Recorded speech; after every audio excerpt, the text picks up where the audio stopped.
All right, everyone, we are here with a very special guest. We are joined by Lucas Bravo here to talk about Emily in Paris Season 5 coming out this Friday. We are super, super excited to have you here. You said you're comfortable already, so welcome to the studio. Thank you. We're very excited to have you. I feel good energy in here. You said your stylist loves the show, yes, which is great. Anytime I'm like, someone comes in, they're like, we're familiar with what you guys are doing. I'm like, great. This feels comfortable for everybody. And good taste from a stylist, which is high praise. Mm-hmm. So we are honored, but you are here in New York for, a short amount of time, here to talk about Emily in Paris. But where do you live? In the rest of the... Because I said I wanted to ask you, but I was saving it. I live in Paris, but I haven't been home much. I've been traveling a lot. You go to different sets around the world, and it's super grateful. But it's good to be home. In comparison to New York City, how do you feel? It's the same energy, honestly. Really? New York and Paris are very similar. You can walk everywhere, which is nice. I like to walk to different destinations, and especially to my fridge and back. And especially when it's cold. Especially when it's cold. Yeah. You said it was cold here, but it gets really cold in Paris.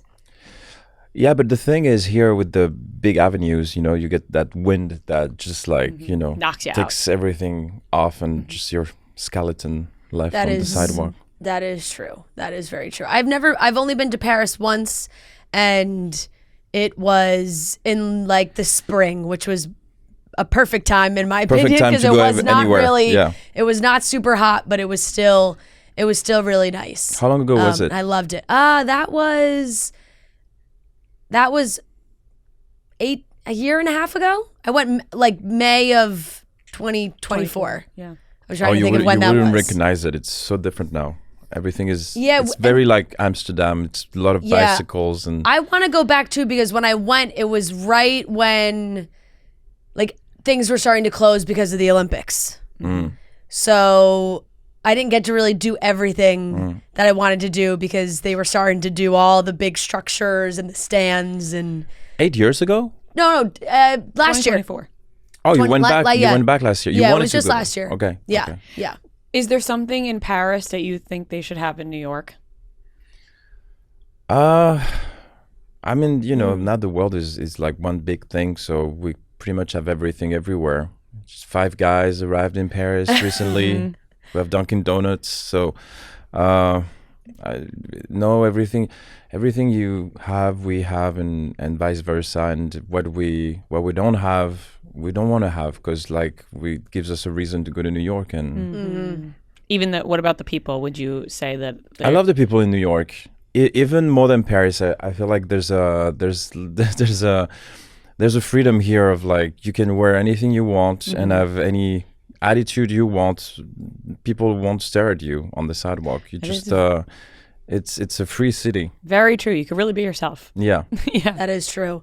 I do like, I wish we had more of the like cafe culture here, and there are plenty of spots that do it in Manhattan, but that is like what I loved. I was like, just to sit outside for hours and just like have a drink and a coffee and relax. I went to Paris for only one day last year, and I wanted to pick up a smoking habit. Yeah. Yeah. It's a great habit. It when you're there, right? Because when you're here, but if I do like it, I look trashy. But but when someone in Paris does it, it's like, it's cool. like well, you everything. need to have the accent. Like once you hear him talk, then you're like, oh, of course. You need to have it all, and hear not. Yeah, quite. that jaded nonchalance while you're smoking, like you don't care about what the person is telling you, even though you came all the way to listen to it. It's an entire attitude. But here, when you smoke here in the States, it's like you're holding a needle or something. People look at you like, my God. Yeah, you got to get your life together. Yes. Yeah, right. Or like you walk, everyone's coughing. You're like, yeah, everything's hitting you. Yeah. Well, this season of Emily in Paris, season 5, it comes out on Friday. We're very excited. Is it on Friday? The next Friday. Okay. Right? December 18th. Depends on when this is airing. Yes. No, where this is coming out like now. This is coming out so now. It is. So not okay, this is live. I'm already ahead. You want to know why? Because I'm trying to live. jump to Christmas. So I'm saying Friday, but it is next Friday. Yeah. We are so excited. But this season, We're going to Rome. Yes. Did you guys get to see it already? I've got to see a little bit, but We don't want to spoil. I love when I do get the shows ahead of time, but I'm such a big fan of the show. You want to that get it with everybody. I want to else. watch it when everyone else is watching it, because if I'm watching 2 weeks before and then everyone else is seeing it, I'm like, oh, saw it already. You know, like I'm like, Yeah. I gotta. So I watched the first couple episodes just to kind of get a sense. And then I want to watch what everybody else is Right. watching, Yeah, because yeah. it's like the I feel binge you. culture of Yeah, so you we can want to talk about it You want to be in the together. conversation. Yes. It's such a fast binge. I always forget. I watched it 2 days ago. We got that special link on Netflix, and it's just like, and it's already done. It's crazy. And then it's over. I know, 5 it months is. to shoot, and you just. You're like, one night it's over. What's that like watching yourself? What's that like watching myself? It's never a great experience, to be honest, but you get used to it with time. But it's as it's your profession, so you're just super self-critical, and where you would see like a light, nice little scene, you just see like, that my hand was in my pocket, or no, I shouldn't have scratched that, and the intonation, and the jacket doesn't fit right. But this was before. Now I just enjoy it way more for what it is. What was your first what you felt was your first big acting gig? That was Emily for Yeah. sure. Before that, I was mostly waiting tables, doing commercials, and having little tiny roles in big movies. But like, just opening a door and saying hi and playing the good-looking douchebag, and nothing very substantial. Yeah, yeah. So how did you feel when you landed a show that was going to be on Netflix? Did that feel like it was going to be huge? It first of all, it was supposed to be on Paramount Plus, and then Netflix bought it once we were done shooting. So we didn't really know the reach it was gonna have, but I was a fan of Darren, Star, and Sex and the City, and the idea of having Paris being filmed from this American standpoint was exciting to me. So I knew there was going to be like a little buzz, but I couldn't have predicted that it would be so iconic. Oh my God. Yeah, Yeah. That is true. It gained ginormous popularity. What's that like for you, adjusting to people freaking out over you? People don't freak out over me. Really? No, it's I find that hard to believe. no, it's an idea that we have with like fame and everything. But I think what you project is what you get. And if you don't invite people in, like with your social media, for example, if you don't show your breakfast and talk directly to the camera all day long and post all the time, when I run into people in the street, they're very respectful. They connect with my work, they recognize me, but they talk to me like you would talk to a person you don't know, and they're like, hi, I really like your work. Can we like have a conversation? Can we take a picture? And I think that makes a huge difference, because I'm not just overexposing myself on socials. Right, that is true. There's no freaking out at Yeah. all. But do people seem to treat you like your character? No, but but sometimes I have that thing that some people do that I really like. I think respect is important for me. Is you should always treat people with respect, no matter what you're going through. And some people don't do it on purpose, but some people just like they're gonna just point at me and say just like, Emily in Paris. Yeah, yeah. In the middle of the street, and startle me, and I'm like, okay, what am I? Who am I? Right. What's my name? That's Am always I- like, and how do you respond to that? You're like, yes, yes, Oui, moi, yes. croissant. Yeah. And I don't want to be the guy who be like, what's my name? And but it's a bit it's a bit objectifying, but it's, Yeah. You don't want to Yeah. be quizzing people on the street. No. No, that is true. There's been such a journey for Gabrielle in this show. A lot of ups, lots of downs, a lot of crazy storylines, which I think you get from a Darren type show, Yeah. and things are unexpected.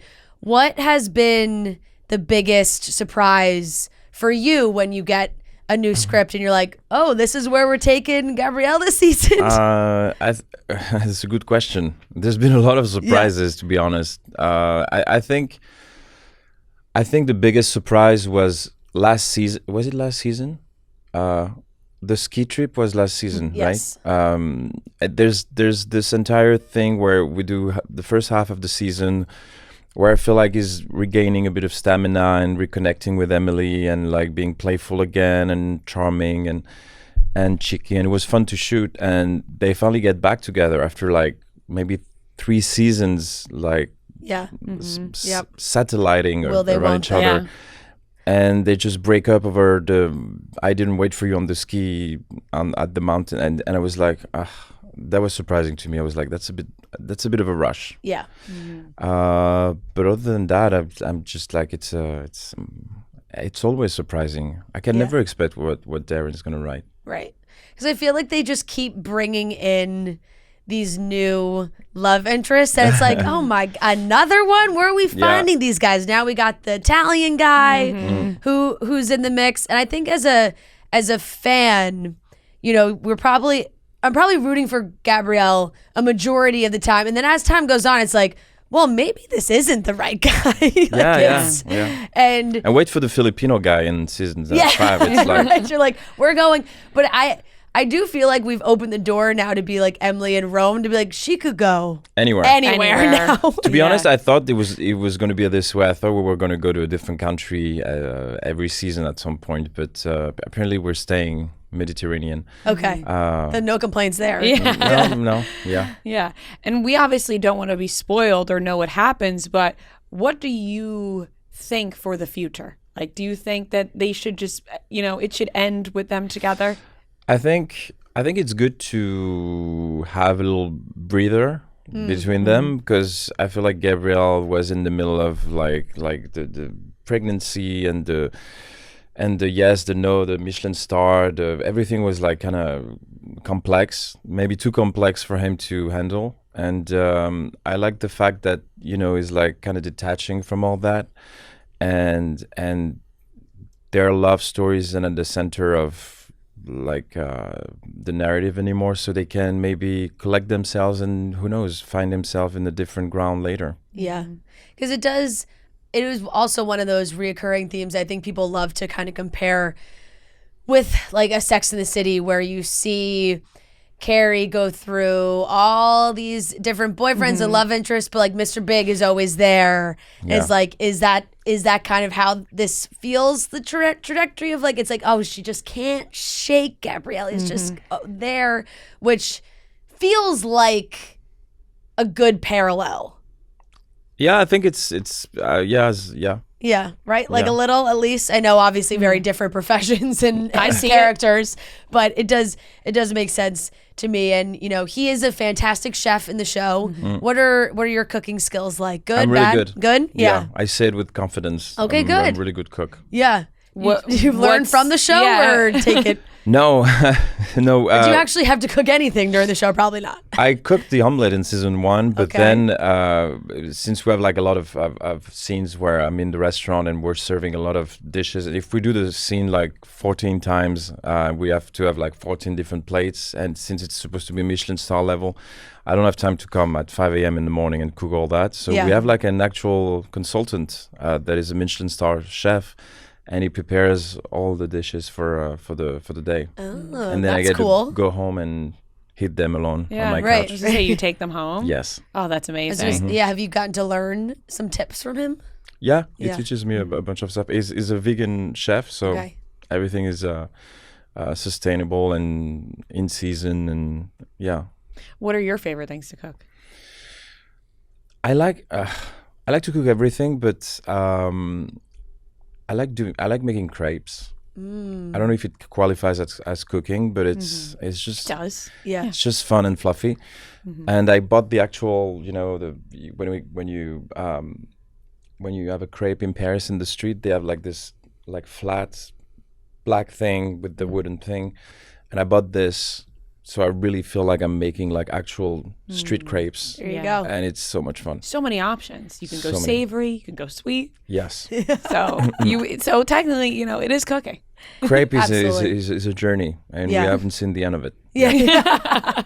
It's definitely an art form. I think, the show blew up so much here, and I know that there's always some back and forth of like, well, internationally people are watching it.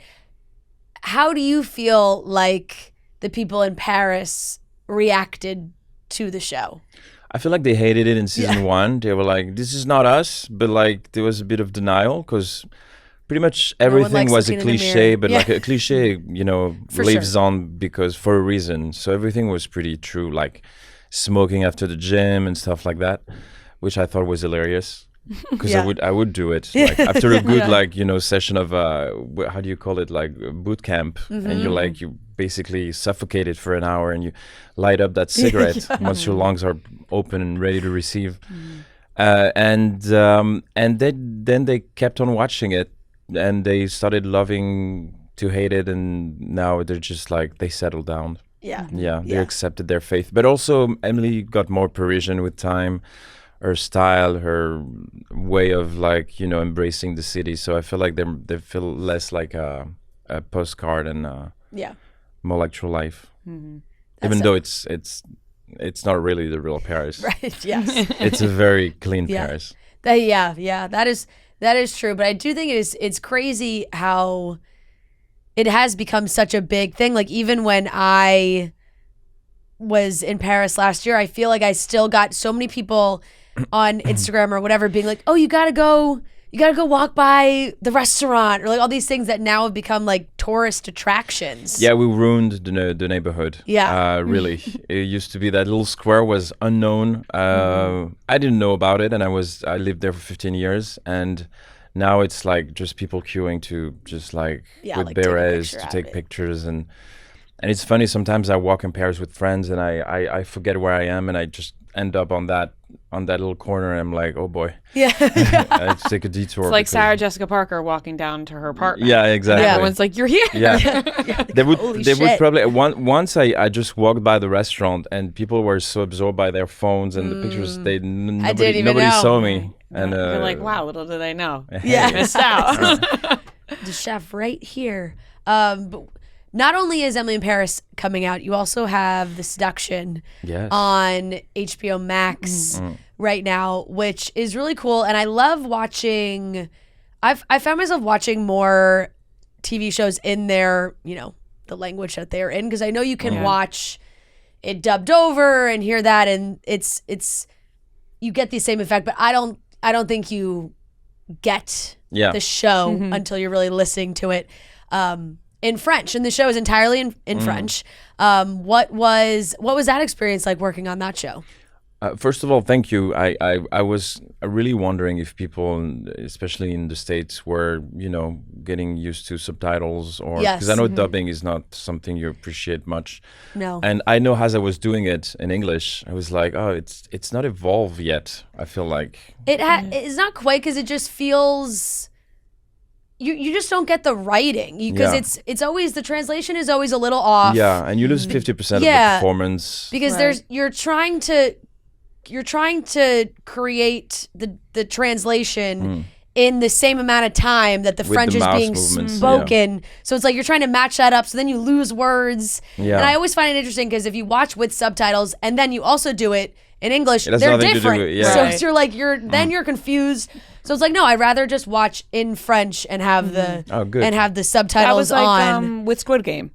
Squid When Game you with- watch Squid Game, For sure. it's totally different experience. Yeah, I think it's and there's this show Maxton Hall that is like a teen show that's people are obsessed with right now, that's on Prime, that's in German. Which one? It's called Maxton Hall. Oh, Maxton Hall? Yeah. I wanted to watch it. Is it? Yes, Yeah, it's very- good. yeah, It's it's good. but it is What is it about? Oh, it's Love. it's about a young high school couple of the rich douchebag and the young girl that is fighting for her scholarship at Oxford, and Everything we he love. plays And the lacrosse. He's family is a shoo-in. problem. Okay. His family owns a massive fashion conglomerate. Okay, so Cruel And- Intention meets yes. Romeo and Juliet. The dad meets, hates the daughter. The dad hates the girlfriend. Perfect. Yeah. That whole meets the Notebook. Okay. yes, that whole thing. But it's in German, and I very much started watching it with it dubbed over and was like, this is just not. I'm gonna watch it in German and just and see what happens. I feel like we watch a lot of things with subtitles anyway that are even in English. True. So I always have the subtitles on. I'm gonna read it anyway. Why not just watch it in the original? Yeah. You're right. Yeah. So tell us about the Seduction, because I know we have watched some of it, but I don't know if everybody knows about it. It was a great experience. First of all, it was the first time I got to play such a horrible character. It was fun because this is like how do you say it? Epistolary? A period piece. No, when it's a book written in letters. Oh. Do you have a word for that? We definitely don't. Oh, you don't. Interesting. I think it's probably a book written by. I'm sure we do. That you I have don't so many know. words for things that we don't like. There's gotta be a word for it. I'm sure there is a word for it. It's probably very similar to what you just said. Probably. Actually, when I first moved to LA when I was 19, and I didn't have the vocabulary, so sometimes I would just say a word in French, and my friends were like, "Wow, your English is so like sophisticated." I was like, "Really?" You're like, why did you just say that word with an accent? Yeah. Yeah. The experience was everything you can hope for as an actor, because I got to rewrite my character. In the book isn't that present, but for the show, since it's like more time, more exposure, my character got a bigger spot, and so I got to. It was like rewriting a bit of that Dangerous Liaison book that was written like in 1800s. So it was like a big challenge, but at the same time, just when you're in costume with the engageante and the lavalier and the cane and the whole thing, everything, and I the love little the costumes. curls, and 50% of the character is already in. And then I don't know, I got loose. I went rogue. I started on my first scene. I just started having this voice, and I was like, maybe I'm going too far with this. And the director was like, "Oh, stop it! It's great. It's perfect. Like go and go like this." And so I don't know. I wanted him to be like kind of a mix between a snake and a hyena, and a very like slimy. Like I feel like villains are more scary when they're not like too explosive, when they're like super calm, and I wanted him to be calm but with like danger in his eyes. And that's pretty much what the entire show is for this character. And you arrive in the morning and you get to meet I got to meet Diane Kruger, and I'm like, oh, I love your work, and we connected, and here's a picture of my kid, blah, blah, blah. And then you spend the day just like strangling her on a marble chimney, and it's a weird feeling, to be honest, because then you have to go home and remind yourself that you're a good person, right? And if you want it to be real, you have to really go at it. And I was like, I don't want to miss this opportunity. I really want this character to be scary. So you get to I don't know, every bit of frustration I've ever had and that I stored and suppressed, I just like gave it to this character, and it became therapeutic. And I think it worked. I think the character is a bit deranged. Yeah, because you're supposed to really like. I feel like the premise, the whole show is hating these men that are. Yeah, it was a hard time. Yeah, it still is, but back then it was really, patriarchy was at this peak, and like men could do anything they wanted, and women could only exist if they're married right. And so it's just a story of Merteuil, who decides that she wants fear to change side, and she starts to manipulate with desire, which is very it's still very contemporary. Desire is still at the heart of many things. But as an actor, you must feel, even though you have to get to this dark place, that it's refreshing to step out of your comfort zone and play a character unlike anything you've ever played before. Actually, my it's more of a comfort zone than playing Gabrielle, for example.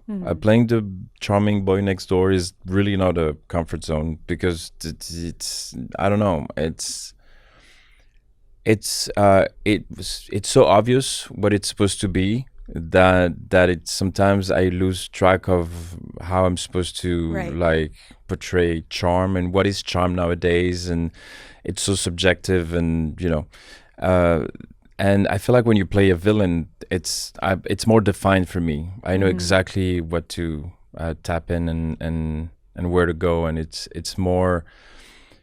I'm composing a little more, so it's definitely more a comfort zone.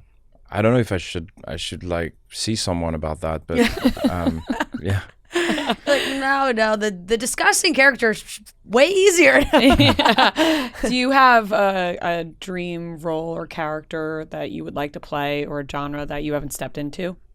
Honestly, everything. Looking for a job, everything. No, but everything. Anybody that will hire me. Yeah. What do you got? As long as it's good, I don't. It's like music genres and movies. Like, it's always hard when they ask me what's your favorite this and that. I love everything. I think there's good in everything in this world as long as you connect with it. And I just want to play roles that challenge me. And fear for me is an indicator of where you need to go to desacralize things. So whenever something is, it seems like I cannot play a certain part, that's what I want to do. So I'm, but like roles like Into the Wild or Dance with Wolves or roles like this where you're in nature and you fight against yourself is are roles that I'm really looking for. Mm-hmm. What's your American accent like? You're hearing it right now. Yeah. It's the best I can do. Yeah. I'm gonna start working on it because I get that question a lot. Yeah. And I'm like, you really think I'm not giving my all right now? Yeah. Your agent's like, oh, okay, we have this role. Yeah. No, but I haven't really worked on it, but I should. I'm gonna start because up to this point, people are like, no, keep your accent. It's charming and it's your identity, but it's only closes a few doors. Right, because it's like, well, we watch you. You're obviously speaking French in this Seduction, and then even Emily in Paris, you're still French. Yeah. So it's. But the world is evolving. Like when in Ticket to Paradise, for example, it's not obvious that it is obvious that I'm French, but it's not. It's not announced. Like the character, so he's French. The character doesn't exist because it's French, and for a long time, like foreign characters only exist because of their nationality, and it takes away a lot of the substance and the depth they could have. So I like that in this particular movie they didn't announce it, and it gave me so much room to like be something else. Yeah. And the world is becoming like this. I feel like we're less and less questioning accents and foreign identities, but still I want to master my American accent.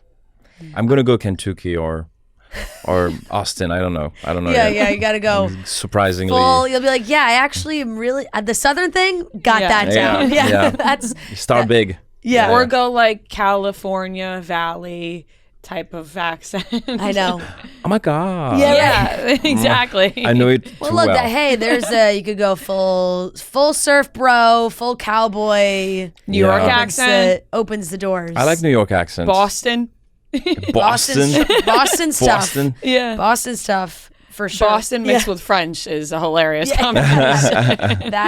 that is. I actually saw a video of someone who was he's from Philadelphia, had a really hardcore Philadelphia accent, but he had moved to Australia as an adult, so it was like Australian and Philadelphia like mixed together, which was something I had never heard before. That's a strong mix. It was a really it's really another strong language. mix. So interesting. I was like, I'm not quite sure what this guy's saying. I know he's speaking English, but I love Australian accents. Yeah. A Ticket to Paradise we shot in Australia, and I found this accent so interesting. So it's so warm. It is. Oh no! It's so interesting. What was that like filming Ticket to Paradise? I mean, iconic actors. Iconic, yeah. For some reason, I had zero pressure because I've watched everything Julia Roberts I've ever been in, and same for George Clooney. Yeah. So I felt like I knew them already. Right. And they were exactly what I expected them to be, just like open and generous and such simple, good people. Like truly, they are the best people I know, and that working experience, like set the tone for every set I've ever been on ever since. Because they're just like, they've seen it all. They understand what it means and what they represent, and yet they choose to go out of their way to make people feel good about themselves. Whenever someone is in the shadow, they always take that person back into the light, and I'm like, oh, that is so inspiring, and this is how I wanna navigate my career. They are two fantastic actors. So and people we admire. So when you hear something like that, it is very comforting to hear. Yeah. It is comforting. They say never meet your heroes, but them for real, they're just like, they're superhumans. Yeah. Was there ever a time where you thought maybe you were going to go down a different path from acting? And if you could do something else, what do you think it would have been? That's a good question. I don't know. I feel like I've always acted a certain way because my dad was a professional soccer player and he was traveling a lot. He would get transferred from a team to another. So we went to 10 different cities by the time I was 12. And so in order to lose that new guy status in every city I would arrive in, I would kind of identify the missing puzzle piece in a group dynamic and kind of, shape myself into that piece to just fit in and just like feel like I've been there for a while. So it's been a lot of wearing masks and pretending I'm someone I'm not at the age where you're supposed to find yourself and kind of understand who you are. So I feel like acting has been part of me for as long as I know. And when I realized you can get paid for it, I was like, yeah, okay, all right, this is it.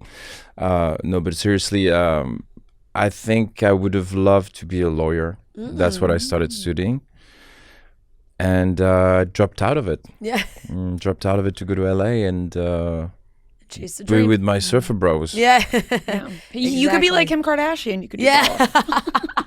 Why are you laughing? Back to law school. I really hope. Honest to God, I hope she gets it. I hope she gets her a license. Us too.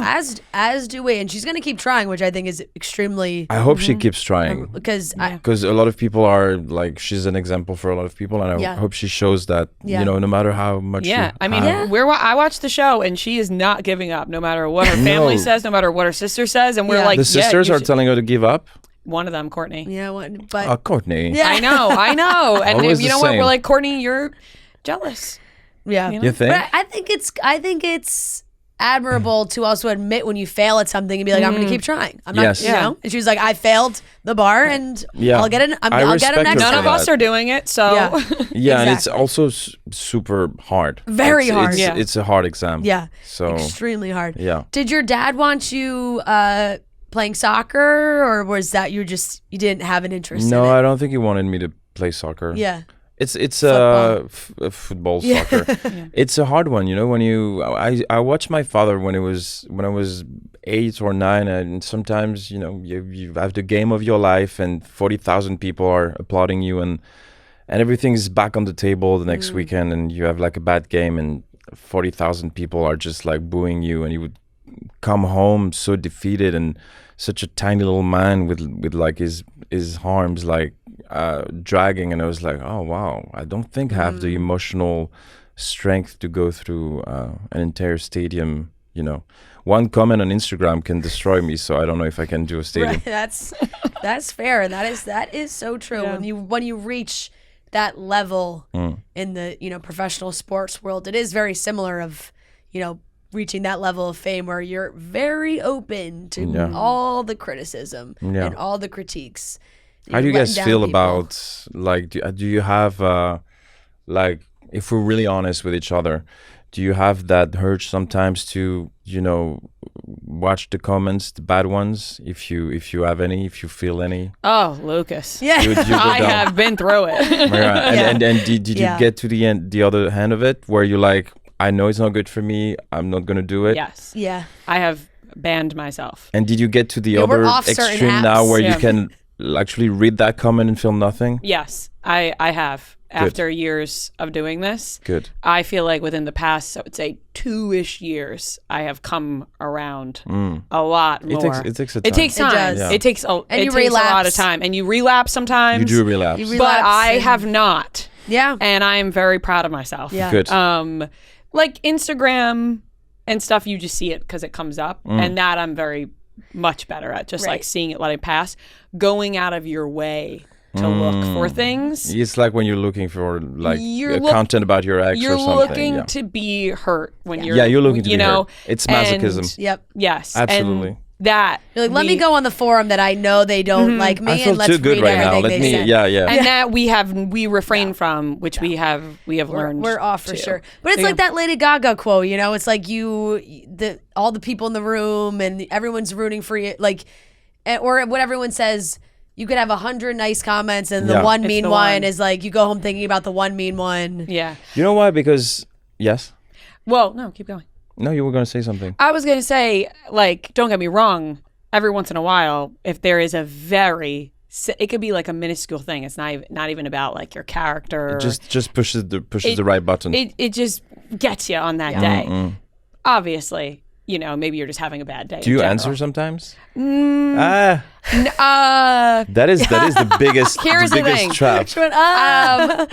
I have gotten so much better Yeah. with not answering because I have like had extremely bad ones that it got to the point where I was like, oh, I actually, this is dangerous. I Yeah. actually can't answer. What- So that actually, What do you Those mean ones by we don't extremely that's what we bad? don't like threatening my family and stuff. Oh, okay. Okay, so that actually Why? when it, crazy. I mean, I was it's- going to say, we're going to have to it- talk it's on the always air. We're gonna like- have to But talk when off the it camera gets too. so bad, it's almost easier to ignore it. Yeah, it's the yeah, one yeah. I DM that agree. you get like, why does your hair look like that? Where you're like, Super subtle. yeah, subtle. Where you're like, Like, you know, you respond like that. Yeah. But Right. It's funny when you see this studio and the fluffiness of it and what we're talking about and what this represents in the grand scheme of life, that people are like, I need to send a message to that person and threaten their family's life because this is not this no yeah. no Because it's at that level. Yeah. this for is sure. like disturbing we're the just peace. here in our purple studio. Yeah. Having a good time. Exactly. Is it purple? Oh, it is purple.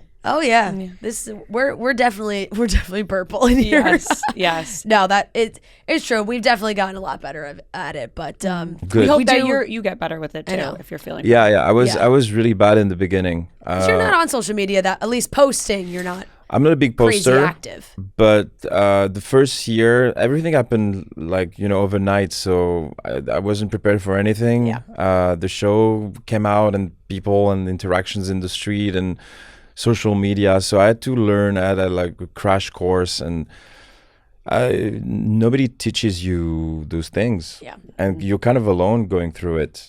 I had my co-stars and stuff like that, but I was still alone in Paris going through Right. that thing.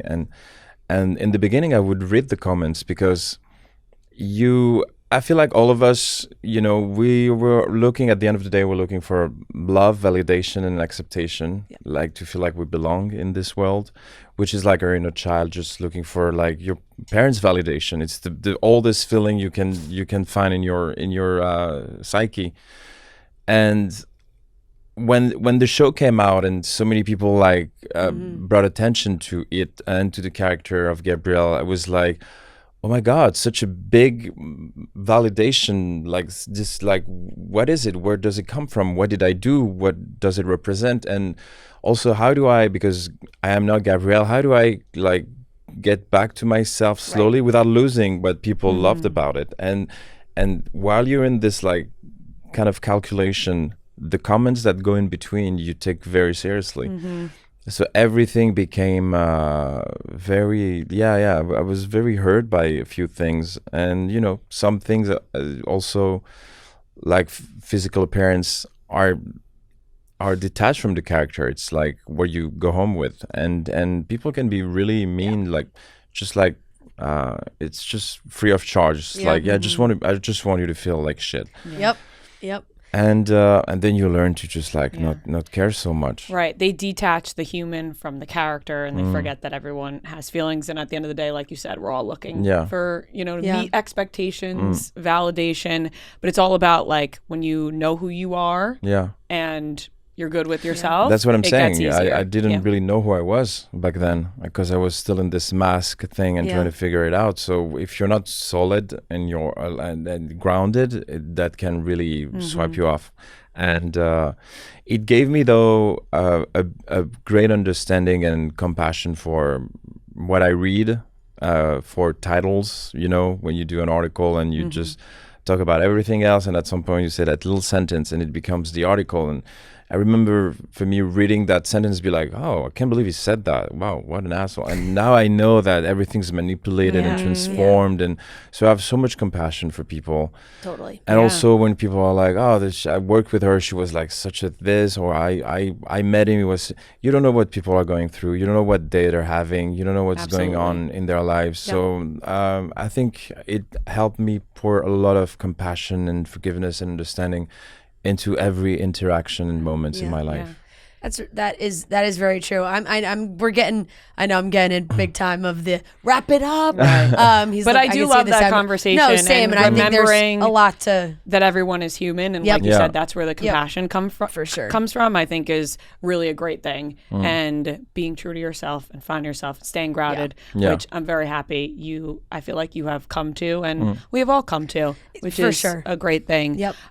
We are so excited for season 5. We know everyone else is super excited as well, and that will be out Friday, Yep. December 18th. But it was really lovely talking to you, Lucas, and thank you so much Yep. for joining us today. Yes, thank you so much. And the seduction last 2 episodes are coming out, I think this week. Yeah, One one they're- on Friday and the last one. Yeah, and then the last kind of timing up where this show's coming in, and then Emily in Paris. We're going right into Emily in Paris. So. I'm all over the place. Yeah. Thank you so much for joining us. Thank you you. for having Yeah. me. I could have kept on talking Yes, for us another too. couple Us too, hours. and we were getting this in the Yeah, it was background.